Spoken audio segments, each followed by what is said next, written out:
নমস্কার, দেখছেন টিভি9 বাংলা। শুরু করছি দুপুর 1টার সুপার প্রাইম টাইম। আপনাদের সঙ্গে আমি তনিষ্ঠা রয়েছি, আমার সঙ্গে রয়েছে সম্প্রীতি।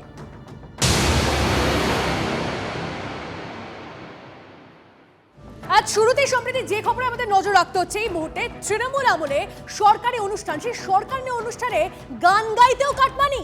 প্রাক্তন মন্ত্রী ইন্দ্রনীল সেন ও তাঁর টিমের বিরুদ্ধে বিস্ফোরক অভিযোগ শিল্পী ঋদ্ধি বন্দ্যোপাধ্যায়ের। কাজ পাইয়ে দেওয়ার নামে কাটমানি নেওয়ার অভিযোগ। তোষামত করলে তবেই মিলতো গান গাওয়ার সুযোগ। বলতেন 7,000 টাকা পাবি, আমাকে 2,000 ব্যাক করিস। বিস্ফোরক অভিযোগ ঋদ্ধির।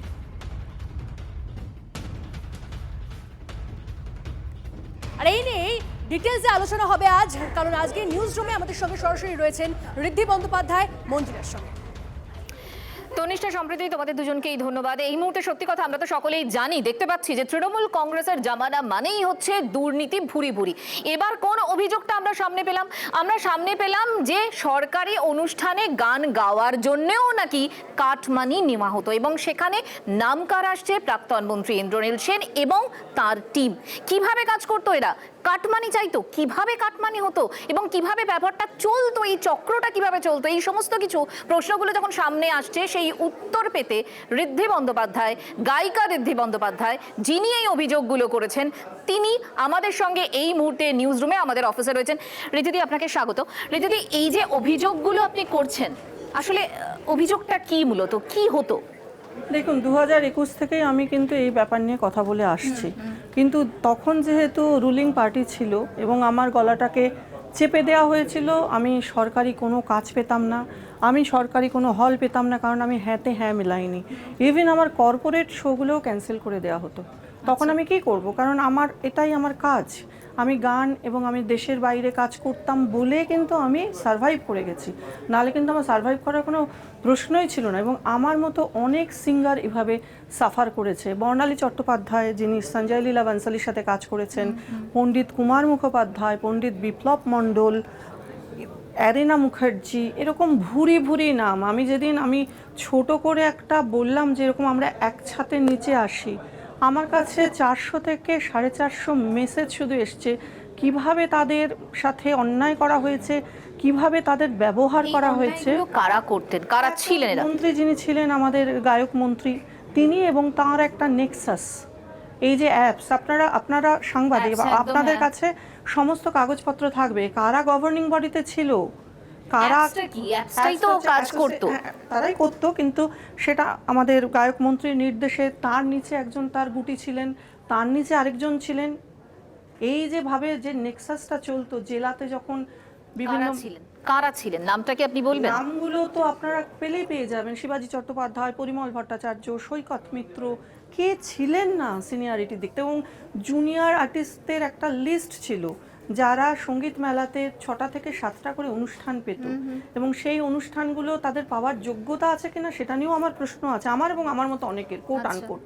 তারা মূল্যায়ন করতো অন্য শিল্পীদের, তাদের নিজেদেরই মূল্যায়ন হওয়ার প্রয়োজন, মানে তাদের পরীক্ষা, তারা অন্য বড় বড় শিল্পীদের পরীক্ষা নিতেন, কে গাইবে। মূল্যায়নটা হতো কি কাটমানির মাধ্যমে? তারা টাকা পেতেন ওখান থেকে, তারা প্রত্যেকটা মূল্যায়ন করতেন, তার জন্য 3,000 করে টাকা পেতেন।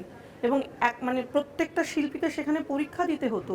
নতুন ধরুন আমার একটা একাডেমি আছে, ঋদ্ধি বন্দ্যোপাধ্যায় মিউজিক একাডেমি, তারা পেন ড্রাইভের পর পেন ড্রাইভ জমা দিত, সেটা ফেলে দেওয়া হতো।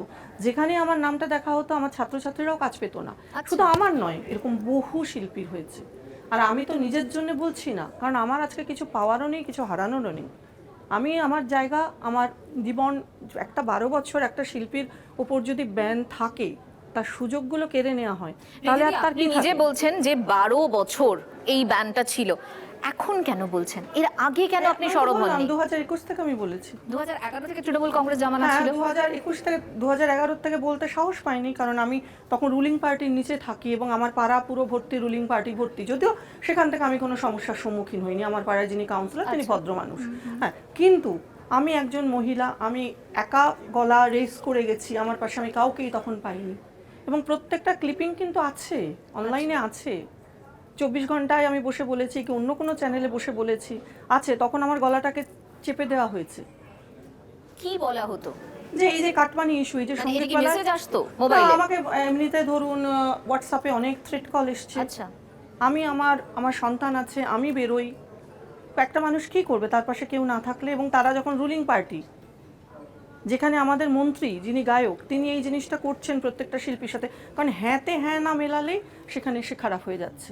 এবং এখানে অনেক শিল্পী আছেন যারা কিন্তু গুণী, যারা নিজেদের যোগ্যতাতেই হয়তো 5টা 6টা অনুষ্ঠান পান, কিন্তু তার বাইরে হয়তো সরকারের সাথে সেটিং করে আরও কিছু অনুষ্ঠান পেতেন। আমার প্রশ্ন সেখানেই, আমার মতো আরও অনেক শিল্পীর প্রশ্ন সেখানেই, তারা কেন বললেন না?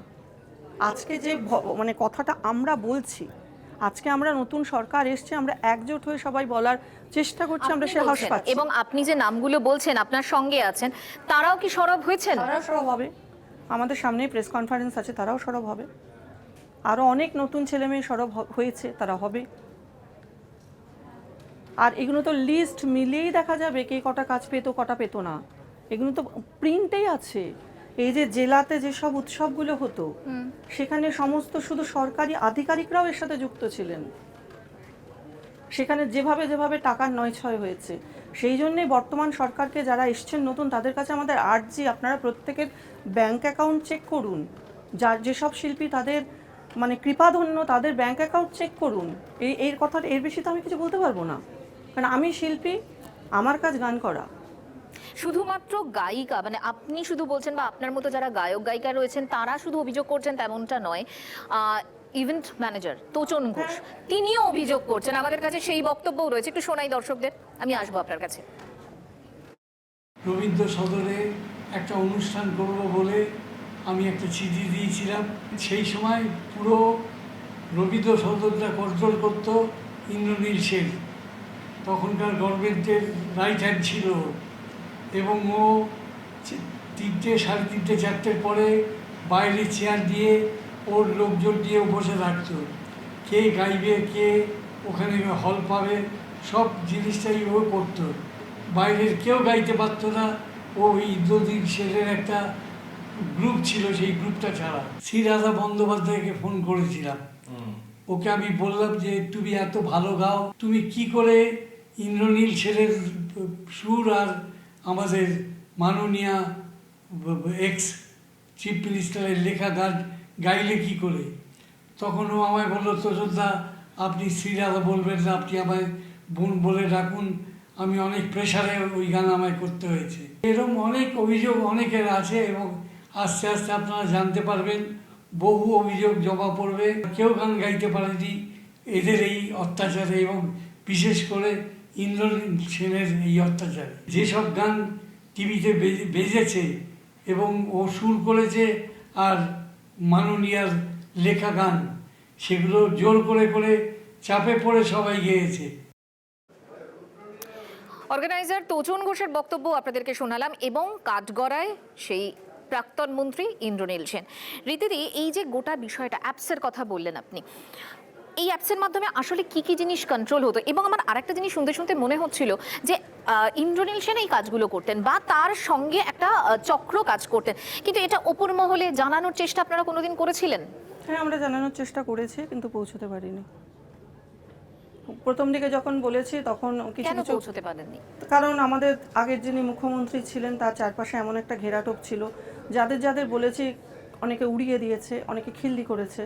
সেটা নিয়ে কখনো বলা হয়েছে যে আরে ও তো বিদেশেই থাকে, এখানে তো থাকেই না, আচ্ছা, মানে এই ধরনের কথা। ওর তারপর শুনেছি, এও শুনেছি কিন্তু আপনারা যে ও তো আজকে গান গাইতে যারা পারে না। সকলে রয়েছেন একসঙ্গে, তারা কেন একসাথে সবাই মিলে গেলেন অনেকে না? ভয় পেয়েছে, অনেকে ভয় পেয়েছে। একা একা প্রফেশন যারা করে, মহিলা হোক পুরুষ হোক, তারা তাদের পেটে অলরেডি তাদের লাথি মারা হয়েছে, কাজ থেকে কেটে দেওয়া হয়েছে। তারপর তারা নিজের কাজ করবে, তাই কারণ এটা অনেকেরই সংসার মানে অনেকের কাঁধে অনেক দায়িত্ব। এটা কিন্তু অনেকেরই ব্রেড অ্যান্ড বাটার। সবার এমন নয় যে হাজব্যান্ডরা বড় বড় চাকরি করে বা সংসারে প্রচুর টাকা তারা কন্ট্রিবিউট করে, আর ছেলেদের ক্ষেত্রে তাদেরও সংসার চালাতে হয়। সবাই ভয় পেয়েছে, যে ভয়ের বাতাবরণটা ছিল সেটা আপনিও জানেন, আমিও জানি। পুলিশের কাছে গিয়েও কি কোনো রকম লাভ হতো? কিছু নিত তারা? আজকে এই কথাগুলো উঠছে, কিন্তু তখন কি দিলে তারা নিত? আমাকে ব্যক্তিগতভাবে কত রকমভাবে চমকানো ধমকানো হয়েছে বিভিন্ন নেতা মন্ত্রীদের নাম করে। আমি তখন কি করব? আমার ছেলে আছে, আমার বৃদ্ধ বাবা আছে, আমি তখন আমার কাজে মন দিয়েছি, আমি বিদেশের কাজে মন দিয়েছি, আমার একাডেমি, আমার স্টুডেন্টের ক্ষেত্রে মন দিয়েছি, আমাকে তো আর্ন করতে হবে। যে অভিযোগগুলো ঋদ্ধি বন্দ্যোপাধ্যায় করছেন, সেই একই অভিযোগ কিন্তু পরিচালক সুদেষ্ণা রায়ের গলাতেও। শুনুন। আজকে ওরা নেই বলে ক্ষমতায় আমি বলছি না, আমার যা প্রতিবাদ করার সেটা ওরা ক্ষমতায় যখন ছিলেন তখনই করেছি, এবং তার জন্য আমি প্রায় 2 বছর কাজ পাইনি। আমরা বহুবার চেষ্টা করেছি, আমরা এখনও মনে আছে দোলের একদিন আগে গত বছর আমরা মিটিংও করেছি 2 মন্ত্রীর সঙ্গে, কিন্তু সেটা ফলপ্রসূ হয়নি, কারণ ওই 2 মন্ত্রীর কোনো নিয়ন্ত্রণ ছিল না, বা নিয়ন্ত্রণ তারা করতে চায়নি হয়তো। যে যেমন মানুষ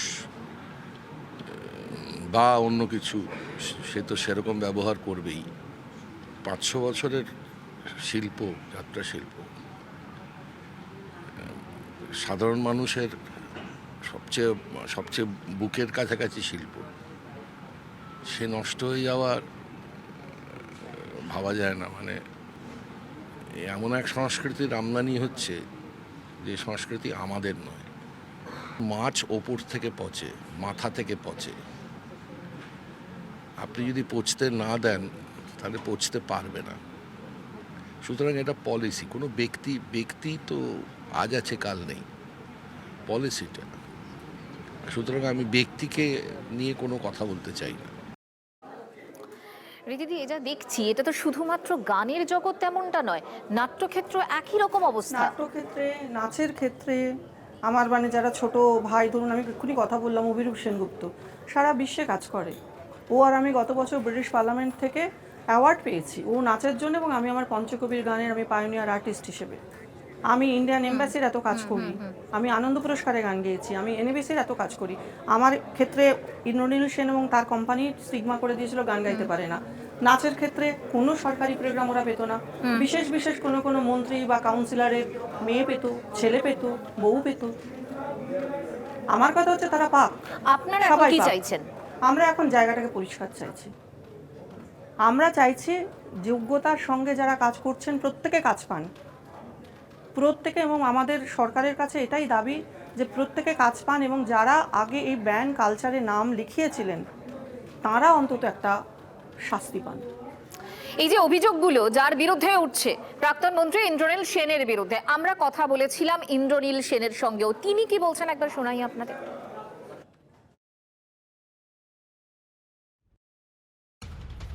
কথা বলেছিলাম, এবং তিনি যেটা বলছেন যে যে বিষয়গুলো সামনে উঠছে এই বিষয় নিয়ে মন্তব্য করতে আমার রুচি এবং আত্মসম্মানে বাধে। ইন্দ্রনীল সেনের বক্তব্য।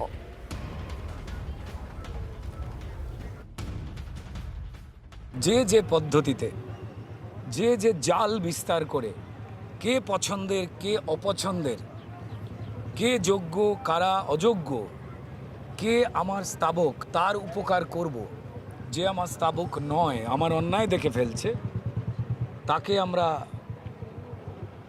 খতম করব জীবন জীবিকার জায়গা থেকে। এই যে থ্রেট কালচার ছিল সেইটা সমাপ্ত হয়ে গেছে।